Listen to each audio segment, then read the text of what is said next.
Hello बच्चों, आप सभी का इस YouTube चैनल में स्वागत है जिसका नाम है क्रैश कोर्स सेंटर। आपको इस चैनल में क्लास 10, 9 और 8 के सभी विषयों का ऑब्जेक्टिव क्वेश्चन मिलने वाले हैं जो कि आपके एग्जाम के व्यू से बहुत ही ज़्यादा इंपॉर्टेंट हो जाते हैं। ठीक है, तो इस वीडियो को पूरा लास्ट तक देखें और जो भी बच्चे इस वीडियो को पहली बार देख रहे हैं सबसे पहले इस चैनल को सब्सक्राइब कर ले, साथ ही बेल आइकन को प्रेस कर दे ताकि हमारे द्वारा जो भी वीडियो अपलोड किया जाए उसका नोटिफिकेशन सबसे पहले आपके तक पहुंचे। ठीक है, तो चलिए हम लोग देर ना करते हुए वीडियो को स्टार्ट करते हैं। पहला क्वेश्चन है कि 1789 ईस्वी में फ्रांस की क्रांति के समय किसका शासन था? ऑप्शन है लुई 14वां, लुई 15वां, लुई 16वां और लुई 17वां। तो बता दें मेरे प्यारे बच्चों, इसका जो सही आंसर हो जाएगा ऑप्शन नंबर 3 सही आंसर है, लुई 16वां का शासन था। क्वेश्चन नंबर दूसरा है कि दी स्पिरिट ऑफ लॉ नामक पुस्तक का लेखक कौन था? ठीक है, द या दी स्पिरिट ऑफ लॉ। पहला ऑप्शन है वोल्टेयर, दूसरा मॉन्टेस्क्यू, तीसरा दिदरो और चौथा रूसो। तो इसका जो सही आंसर हो जाएगा ऑप्शन नंबर 2 सही आंसर है, Montesquieu. The spirit of law Montesquieu का पुस्तक है। ठीक है, नेक्स्ट क्वेश्चन है, क्वेश्चन नंबर 3 है, यह कथन किसका है? जब फ्रांस छींकता है तो बाकी यूरोप को सर्दी जुकाम हो जाता है। कितना अच्छा कथन है। देखिए बोला है जब फ्रांस छींकता है तो बाकी यूरोप को सर्दी जुकाम हो जाता है। तो ये कथन किसके द्वारा कहा गया है? यहाँ पे ऑप्शन है मेटरनिक, दूसरा है मेजनिक, तीसरा है बिस्मार्क, चौथा है रूसो। तो इसका जो सही आंसर हो जाएगा बच्चों मेटरनिक। मेटरनिक ने कहा था कि जब फ्रांस छींकता है तो बाकी यूरोप को सर्दी जुकाम हो जाता है। नेक्स्ट क्वेश्चन है 4 नंबर कि जर्मनी का एकीकरण कब पूरा हुआ? ऑप्शन नंबर 1 में है 1851, दूसरा है 1861, तीसरा 1871, चौथा 1881। तो जर्मनी का एकीकरण 1871 में पूरा हुआ था। ठीक है, अगला जो 5वां क्वेश्चन है बोल रहा है कि फ्रेडरिक सोरियू कौन था? जो फ्रेडरिक सोरियू कौन था? तो पहला ऑप्शन है फ्रांसीसी चित्रकार, दूसरा ऑस्ट्रिया का इतिहासकार, तीसरा जर्मन दार्शनिक, चौथा है ब्रिटेन का प्रधानमंत्री। तो इसका जो सही आंसर हो जाएगा ऑप्शन नंबर पहला सही आंसर हो जाएगा, फ्रांसीसी का चित्रकार था फ्रेडरिक, है ना, सोरियू। जो सोरियू था फ्रेडरिक सोरियू वो फ्रांसीसी का चित्रकार था। क्वेश्चन नंबर 6 है कि गांधी जी दक्षिण अफ्रीका कब गए थे? ठीक है, पहला ऑप्शन है 1870, दूसरा ऑप्शन है 1875, तीसरा ऑप्शन है 1880, चौथा ऑप्शन है 1893। तो मेरे प्यारे बच्चों इसका जो सही आंसर हो जाएगा ऑप्शन नंबर 4 सही आंसर है, 1893 में दक्षिण अफ्रीका गांधी जी गए थे।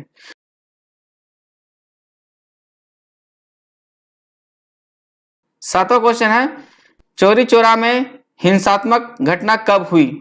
ऑप्शन नंबर है 5 फरवरी 1922, दूसरा 8 नवंबर 1924, तीसरा है 10 फरवरी 1927, चौथा है 9 अप्रैल 1930। तो इसका जो सही आंसर हो जाएगा ऑप्शन नंबर 1 सही आंसर है, 5 फरवरी 1922 को हिंसात्मक चौरी चौरा कांड हुआ था। ठीक है, क्वेश्चन नंबर 8 है कि रॉलेट एक्ट कब पारित हुआ? ऑप्शन नंबर है 1918 ईस्वी में, दूसरा है 1919 ईस्वी में, तीसरा 1920 ईस्वी, चौथा में 1921 ईस्वी। तो मेरे प्यारे बच्चों इसका जो सही आंसर हो जाएगा ऑप्शन नंबर दूसरा सही आंसर है, 1919 ईस्वी में रॉलेट एक्ट कानून जो था वो पारित हुआ था। ठीक है, नेक्स्ट क्वेश्चन की ओर हम लोग बढ़ते हैं। क्वेश्चन नंबर 9 है कि वंदे मातरम गीत किस पुस्तक से लिया गया है? पहला ऑप्शन है आनंद मठ, दूसरा गीतांजलि, तीसरा गीता रहस्य, चौथा है हिंदी स्वराज या हिंदी स्वराज। ठीक है, तो इसका जो सही आंसर हो जाएगा मेरे प्यारे बच्चों आनंद मठ। आनंद मठ पुस्तक से ही वंदे मातरम गीत को लिया गया है। क्वेश्चन नंबर 10 है कि बापू किन्हें कहा जाता है? ऑप्शन नंबर है राजेंद्र प्रसाद को, दूसरा है महात्मा गांधी जी को, तीसरा रविन्द्रनाथ टैगोर को और चौथा है पंडित जवाहरलाल नेहरू को। तो बच्चों सभी लोग हम लोग जानते हैं कि बापू हम लोग महात्मा गांधी को कहकर पुकारते हैं, इसलिए ऑप्शन नंबर दूसरा सही हो जाएगा। क्वेश्चन नंबर 11 बोलता है कि समाप्यता के आधार पर संसाधन कितने प्रकार के होते हैं। ऑप्शन नंबर पहला है कि 2 प्रकार, दूसरा है 4 प्रकार या 3 प्रकार कर लीजिए, ठीक है 3 प्रकार कर लीजिए, और यहाँ पे तीसरा में 4 प्रकार और चौथा में कोई नहीं। तो इसका जो सही आंसर हो जाएगा बच्चों पहला ऑप्शन सही हो जाएगा, 2 प्रकार के होते हैं, ठीक है। क्वेश्चन नंबर 12 है निम्नांकित में से किस राज्य में सीढ़ीदार खेती की जाती है। सीढ़ीदार खेती है वो किस राज्य में की जाती है। ऑप्शन पहला है पंजाब में, दूसरा उत्तर प्रदेश का मैदान में, और तीसरा है हरियाणा का मैदान में, है ना, हरियाणा में, चौथा है उत्तराखंड में। तो आप जान यहाँ पे बोल दिया गया सीढ़ीदार, सीढ़ीदार कहाँ आता है, ढलान कहाँ आता है, पहाड़ी इलाका में, और पहाड़ी इलाका इसमें से कौन सा है, उत्तराखंड पहाड़ी इलाका में आता है, ठीक है। तो इसलिए इसका सही आंसर हो जाएगा उत्तराखंड। जो सीढ़ीदार खेती होती है वो उत्तराखंड में होती है, ऑप्शन के हिसाब से आपको माना। क्वेश्चन नंबर 13 है पूर्वी तट के नदी डेल्टाओं पर किस प्रकार की मृदा पाई जाती है। मतलब जो पूर्वी तट होता है उसमें उसके आसपास के जो नदी है उसके डेल्टा में किस प्रकार की मिट्टी पाई जाती है। ऑप्शन है लाल और पीली मिट्टी, दूसरा है काली मिट्टी, तीसरा जलोढ़ मिट्टी, और चौथा है ज्वारीय मिट्टी। तो बता दें मेरे प्यारे बच्चों, जितने भी नदी होते हैं, नदियों के किनारे किनारे जो भी मैदान होते हैं उसमें अधिकतर कौन सी मिट्टी पाए जाते हैं, तो जलोढ़ मिट्टी पाए जाते हैं। क्वेश्चन नंबर 14 है कि किस मृदा को रेग्यूर या स्वतः जुताई वाली मृदा भी कहते हैं, है ना। तो ऑप्शन है काली मिट्टी, दूसरा है जलोढ़, तीसरा है लाल, और चौथा है लेटेराइट। तो इसका जो सही आंसर हो जाएगा बच्चों वो काली मिट्टी हो जाएगी, जिस काली मिट्टी को हम लोग रेग्यूर मिट्टी भी कहते हैं, ठीक है। क्वेश्चन नंबर 15 है कि इनमें से कौन सा संरक्षण तरीका समुदायों की सीधी भागीदारी नहीं करता है। ऑप्शन नंबर 1 संयुक्त वन प्रबंधन, दूसरा है चिपको आंदोलन, तीसरा है बीज बचाव, चौथा है वन्य जीव पशु विहार का परिसीमन, है ना, परिसीमन। तो यह क्या बोला, इनमें से कौन सा संरक्षण तरीका समुदायों की सीधी भागीदारी नहीं करता है। तो यहाँ पे देखिए ऑप्शन नंबर 4 सही आंसर हो जाएगा। वन्य जीव पशु विहार का जो परिसीमन होता है वो समुदाय के द्वारा कोई इसका भागीदारी नहीं होता है, इसलिए चौथा ऑप्शन सही है। क्वेश्चन नंबर 16 है भारत जैव विविधता में समृद्ध देश है, विश्व की कितनी प्रतिशत उपजातियां भारत में पाई जाती है ना।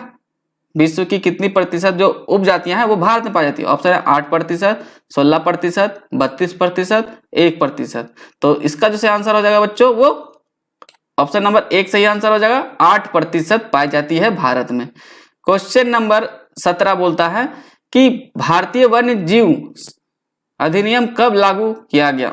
ऑप्शन नंबर 1952, दूसरा 1986, तीसरा 1972 और फिर 1992। तो बताइए बच्चों कि इसका कौन सा सही आंसर सही हो जाएगा। तो इसका जो सही आंसर, हाँ इसका जो सही आंसर हो जाएगा 1972 सही आंसर हो जाएगा, ठीक है। 1972 में भारतीय वन्य जीव अधिनियम कानून जो था वो पारित हुआ था, लागू किया गया था। क्वेश्चन नंबर 18 है भारत में बहुउद्देशीय नदी परियोजना को आधुनिक भारत का मंदिर किसने कहा। ऑप्शन नंबर 1 महात्मा गांधी, दूसरा लाल बहादुर शास्त्री, तीसरा जवाहरलाल नेहरू और चौथा विनोबा भावे, ठीक है। तो इसका सही आंसर हो जाएगा मेरे प्यारे बच्चों ऑप्शन नंबर 3 सही आंसर हो जाएगा, जवाहरलाल नेहरू ने कहा था, ठीक है। क्वेश्चन नंबर 19 है कि दामोदर नदी घाटी परियोजना किस राज्य में स्थित है। तो ऑप्शन है झारखंड, बिहार, पंजाब और राजस्थान। और झारखंड में रह करके झारखंड के बारे में नहीं जानिएगा तो बहुत ही शर्म की बात है। तो ये देखिए इसका सही आंसर हो जाएगा दामोदर नदी घाटी परियोजना किस राज्य में है, तो झारखंड में स्थित है, ठीक है। इसलिए ऑप्शन नंबर 1 सही हो जाएगा। क्वेश्चन नंबर 20 है सरदार सरोवर बांध से कौन सा राज्य प्रभावित होता है। ऑप्शन नंबर 1 महाराष्ट्र, दूसरा गुजरात, तीसरा मध्य प्रदेश और चौथा इनमें से सभी। तो इसका जो सही आंसर हो जाएगा मेरे प्यारे बच्चों वो ऑप्शन नंबर 2 हो जाएगा, है ना, गुजरात। क्योंकि सरदार सरोवर बांध कहाँ पे स्थित है, गुजरात में स्थित है। कौन सा नदी में है, नर्मदा नदी में है। तो इसीलिए इसका जो सही आंसर हो जाएगा गुजरात, ठीक है। क्वेश्चन नंबर 21 है, क्वेश्चन नंबर 21 बोलता है कि औसत आय जिसको मतलब प्रति व्यक्ति आय की गणना किस प्रकार की जाती है? ऑप्शन नंबर 1 देश की कुल आय बटा देश की कुल जनसंख्या, दूसरा देश की कुल आय गुने देश की कुल जनसंख्या, तीसरा देश की कुल आय प्लस देश की कुल जनसंख्या, फॉर्मूला है देश की कुल आय माइनस देश की कुल जनसंख्या। तो बता दें मेरे प्यारे बच्चों, जो औसत आय या प्रति व्यक्ति आय जो निकाला जाता है वो देश की कुल आय बटा देश की कुल जनसंख्या से ही भाग देकर के निकाला जाता है। ठीक है। क्वेश्चन नंबर 22 बोलता है कि विभिन्न देशों की वर्गीकरण करने के लिए विश्व बैंक किस मापदंड का प्रयोग करता है? ऑप्शन नंबर 1 प्रति व्यक्ति आय, दूसरा है मानव विकास सूचकांक, तीसरा है सकल घरेलू उत्पाद, चौथा है जनसंख्या। तो इसका जो सही आंसर हो जाएगा मेरे प्यारे बच्चों वो ऑप्शन नंबर 1 सही आंसर हो जाएगा प्रति व्यक्ति आय। ठीक है। क्वेश्चन नंबर 23 है कि नवीकरणीय संसाधन का उदाहरण है। ठीक है, कौन सा है यहाँ पे एग्जाम्पल में से, यहाँ पे जो देखिए ऑप्शन दिया इनमें से कौन सा ऑप्शन चारों में से में नवीकरणीय संसाधन का उदाहरण? ऑप्शन नंबर 1 कोयला, दूसरा है पेट्रोल, तीसरा है भूमिगत जल, चौथा है इनमें से सभी। तो बता दें मेरे प्यारे बच्चों, इसमें से जो सही आंसर हो जाएगा ऑप्शन नंबर 3 जो सही आंसर हो जाएगा भूमिगत जो जल है वो नवीकरणीय संसाधन का उदाहरण है। बाकी सबके सब अनवीकरणीय संसाधन के उदाहरण है। क्वेश्चन नंबर 24 है कि लोगों के विकास के लक्ष्य होते हैं, क्या होते हैं? समान, भिन्न या परस्पर विरोधी, तीसरा अपरिवर्तित, चौथा इनमें से कोई नहीं। तो इसका जो सही आंसर हो जाएगा मेरे प्यारे बच्चों ऑप्शन नंबर दूसरा सही आ जाएगा भिन्न भिन्न या परस्पर विरोधी। ठीक है। क्वेश्चन नंबर 25 है कि रामू एक किसान है, ठीक है, जिसने अधिशेष गेहूं को एक आटा मिल के मालिक को 10 रुपये प्रति केजी की दर से बेच दिया, मतलब 10 रुपये प्रति केजी की दर से गेहूं को बेच दिया। ठीक है। मिल मालिक ने बिस्कुट कंपनी को आटा 15 प्रति केजी के दर से बेच दिया। देखिए बढ़ा के कोई भी चीज बेचता है तभी उन लोगों को फायदा होगा। बिस्कुट कंपनी ने आटे के साथ चीनी एवं तेल जैसी चीजों का उपयोग कर बिस्कुट के 4 पैकेट बनाई और बाजार में उपभोक्ताओं को 80 रुपया में 20 रुपये प्रति पैकेट बिस्किट बेचा। सकल घरेलू उत्पाद की गणना में उपयुक्त में से किस वस्तु के मूल्य को लिया जाएगा? तो ऑप्शन है यहाँ पे गेहूं के, दूसरा आटा के, तीसरे चीनी और तेल के और चौथा है बिस्कुट के। ठीक है। तो यहाँ पे ऑप्शन में सही आ जाएगा यहाँ पे बिस्कुट का, क्योंकि जो भी सकल घरेलू उत्पाद जो लिया जाता है वो क्या अंतिम वस्तु पर लिया जाता है कि कहाँ से फाइनल स्टेज जो पहुंचा वहां से। ठीक है। तो बिस्कुट इसका सही आंसर हो जाएगा। नेक्स्ट क्वेश्चन हम लोग 26 नंबर में जाते हैं। 26 नंबर बोलता है कि विनिर्माण की प्रक्रिया या क्रिया किस क्षेत्रक का भाग है? ऑप्शन नंबर 1 सेवा क्षेत्रक, दूसरा कृषि एवं सहायक, तीसरा नंबर में द्वितीयक क्षेत्रक और चौथा नंबर प्राकृतिक। तो इसका जो सही आंसर हो जाएगा मेरे प्यारे बच्चों ऑप्शन नंबर 3 सही आंसर हो जाएगा द्वितीयक। ठीक है। विनिर्मित की प्रक्रिया या क्रिया तो द्वितीयक क्षेत्रक के अंतर्गत आता है। क्वेश्चन नंबर 27 है अनीता एक साड़ी की दुकान में काम करती है जहां सवैतनिक मतलब अवकाश का कोई प्रावधान नहीं है। ठीक है। जबकि सीता एक सरकारी अस्पताल में नर्स है जहां उसे वर्ष में कुछ दिन सवैतनिक अवकाश मिलता है। मतलब एक है अनीता, एक है गीता। अनीता है वो साड़ी की दुकान में प्राइवेट में काम करती है और जो सीता है वो सरकारी अस्पताल में काम करती है जिसको छुट्टी के दिन का भी पैसा मिलता है। दोनों में से किसका कार्य क्षेत्र संगठित है और किसका असंगठित है? ठीक है। तो यहाँ पे देखिए क्या बोल रहा है ऑप्शन में अनीता असंगठित है तथा सीता संगठित है, और दूसरा ऑप्शन में अनीता संगठित है तथा सीता असंगठित है, तीसरा में अनीता संगठित है और सीता संगठित है, और चौथा में अनीता असंगठित है और सीता भी असंगठित है। तो मेरे प्यारे बच्चों इसका जो सही आंसर हो जाएगा ऑप्शन नंबर 1 सही आंसर हो जाएगा, क्योंकि अनीता क्या प्राइवेट जॉब करती है तो वो असंगठित क्षेत्र है। जब उसको उसके मालिक को मन करेगा तब रखेगा उसको, और नहीं तो निकाल देगा कोई भी गड़बड़ी करेगी तो।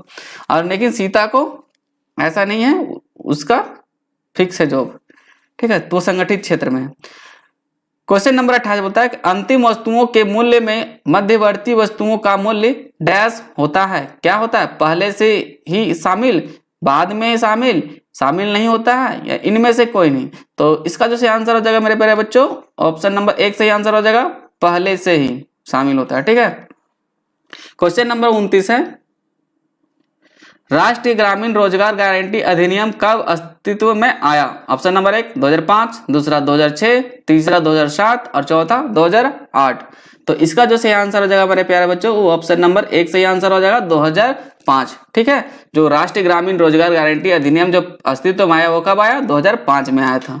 क्वेश्चन नंबर 30 है कि भंडारण को किस क्षेत्रक में शामिल किया जाता है? ऑप्शन नंबर 1 प्राथमिक, दूसरा द्वितीयक, तीसरा तृतीयक और चौथा चतुर्थ। तो इसका जो सही आंसर हो जाएगा वो ऑप्शन नंबर 3 सही आंसर हो जाएगा, तृतीयक क्षेत्रक में शामिल है। क्वेश्चन नंबर 31 है कि संघीय शासन व्यवस्था के संबंध में निम्न में से कौन असत्य है? ऑप्शन नंबर 1 देश की एकता की सुरक्षा करना और उसे बढ़ावा देना, दूसरा क्षेत्रीय विविधताओं का सम्मान करना, तीसरा है विभिन्न स्तर की सरकारों के बीच सत्ता का बंटवारा, चौथा है अदालतों को संविधान और विभिन्न स्तर की सरकारों के अधिकारों की व्याख्या कर अधिकार ना होना।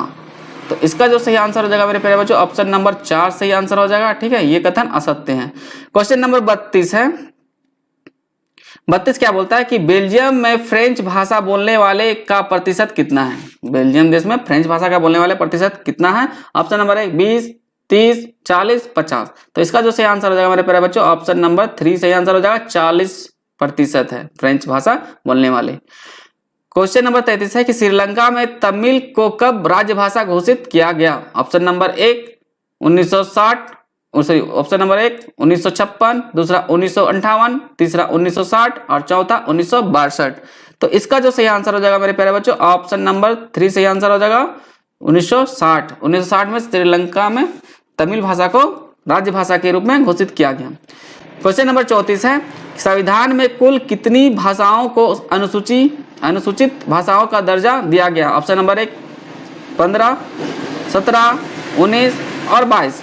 तो इसका जो सही आंसर होगा मेरे प्यारे बच्चों, वो ऑप्शन नंबर 4 सही आंसर होगा, 22 भाषाओं को अनुसूचित भाषा की दर्जा दिया गया है।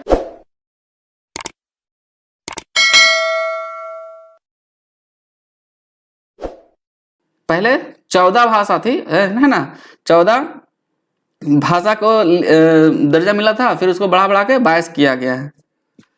क्वेश्चन नंबर 35 है, निम्न में कौन सुमेलित नहीं है? ऑप्शन नंबर 1 भारतीय संघ राष्ट्रपति, दूसरा राज्य उपराष्ट्रपति, तीसरा नगर निगम मेयर और चौथा ग्राम पंचायत सरपंच या मुखिया।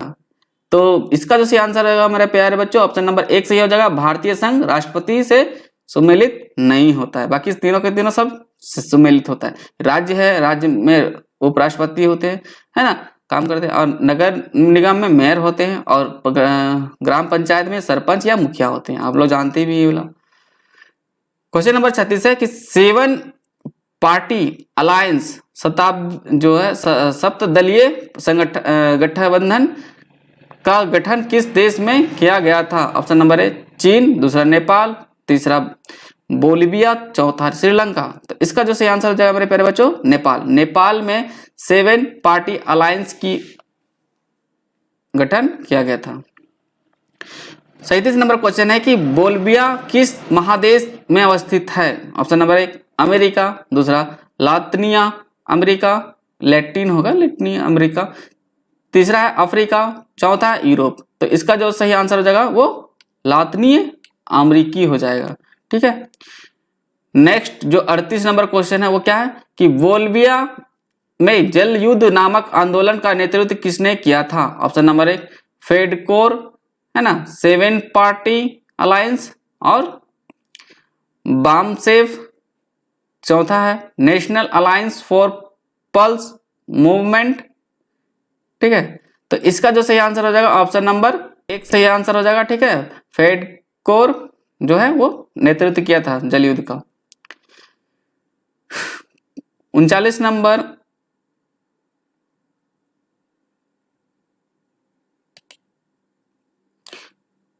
39 नंबर क्वेश्चन है, इनमें से कौन सा कथन असत्य है? ऑप्शन नंबर 1, राजनीतिक दल राजनीतिक पक्ष लेते हैं जबकि दबाव समूह राजनीतिक मसलों की चिंता नहीं करते हैं। ऑप्शन नंबर दूसरा है कि दबाव समूह कुछ लोगों तक ही सीमित है जबकि राजनीतिक दल का दायरा ज्यादा लोगों तक फैला रहता है। और तीसरा है दबाव समूह सत्ता में नहीं आना चाहते हैं जबकि राजनीतिक दल सत्ता हासिल करना चाहते हैं। चौथा है दबाव समूह और राजनीतिक दल समान प्रकृति के हैं। तो इसका जो सही आंसर हो जाएगा ये ऑप्शन नंबर 4 सही आंसर है, क्योंकि ये जो तीनों का तीनों आंसर है सबके सब सही है, लेकिन ये चौथा कथन है वो गलत है। ठीक है, इसलिए ऑप्शन नंबर 4 सही आंसर हो जाएगा। और इस वीडियो का लास्ट और आखिरी है जो कि 40 नंबर में है। तो क्या है क्वेश्चन कि नेपाल में SPA जिसको बोलते हैं 7 पार्टी अलायंस ने किसे अंतरिम सरकार का प्रधानमंत्री चुना था? ऑप्शन नंबर है राजा ज्ञानेंद्र, और दूसरा है गिरिजा प्रसाद कोइराला, है ना, कोइराला, और तीसरा है राजा वीरेंद्र, और चौथा है राजा महेंद्र। तो इसका जो सही आंसर हो जाएगा मेरे प्यारे बच्चों ऑप्शन नंबर 3 सही आंसर हो जाएगा, राजा वीरेंद्र को चुना गया था। तो आज के लिए इतना ही, फिर मिलेंगे किसी नए वीडियो के साथ, तब तक